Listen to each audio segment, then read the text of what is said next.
So, what does it really take to become a force in international cricket? Well, for England's Brydon Carse, it's been a story of raw pace, unbelievable resilience, and having to overcome a massive career-threatening obstacle. Today, we're going to dive right into his pretty remarkable story. Let's just start with a number that really defines him, 90 miles per hour. Look, that's not just fast, that is some serious, blistering pace. It's the kind of heat that separates the good from the truly great and makes the best batsman in the world, well, pretty uncomfortable. And that is the speed of one of England's most exciting new talents. It's the kind of pace that can rattle even world-class players and lets you announce yourself on the biggest stage with some real authority. That raw pace is exactly why so many people are calling him a new force in the game. So let's start right there. Okay, so who is the man behind all that incredible pace? Let's break down what makes him such a formidable player. To really get the full picture of his impact, you have to look at the player himself and, of course, the numbers that are backing up all the hype. You know, his journey to wearing an England shirt is actually pretty fascinating. He was born in South Africa, and at an imposing 6'3", he qualifies to play for England through his English father. And this is critical. His role isn't just as a bowler. He's what's known as a bowling all-rounder. So for anyone who might not be familiar with that term, a bowling all-rounder is simply put a double threat. Their main job is to take wickets with the ball, but they can also do some serious damage with the bat. That kind of dual skill set makes a player incredibly valuable to any team. So how does that all-rounder status actually translate into performance on the field?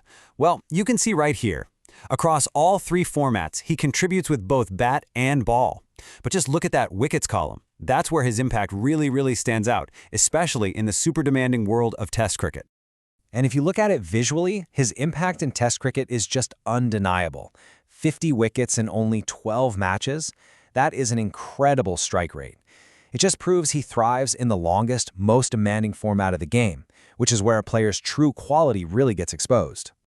But, you know, it hasn't all been smooth sailing for him, not by a long shot. And that brings us to a really pivotal and difficult part of his story, a huge career-threatening setback.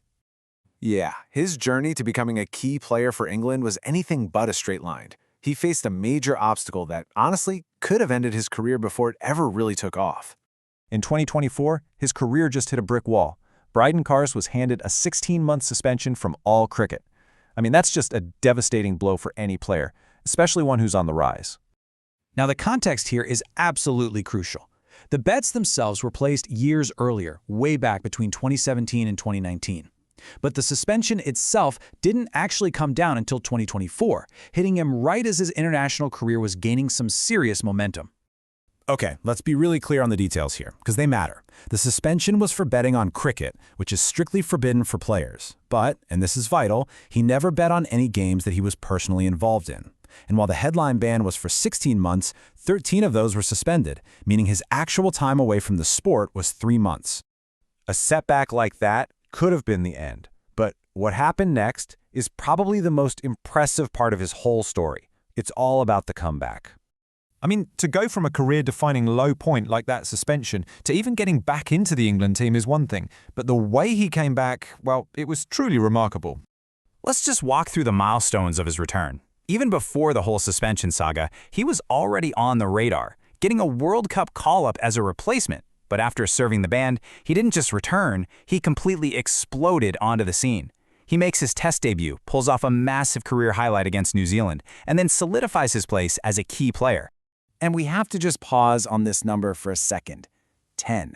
Taking 10 wickets in a single Test match is a monumental achievement. It's a feat that puts a bowler into truly elite company. For him to do it so soon after his return, well, it just speaks volumes about his character and his skill. All of this brings us to our final section, where we look ahead and ask the big question. What's next for Brydon Carse?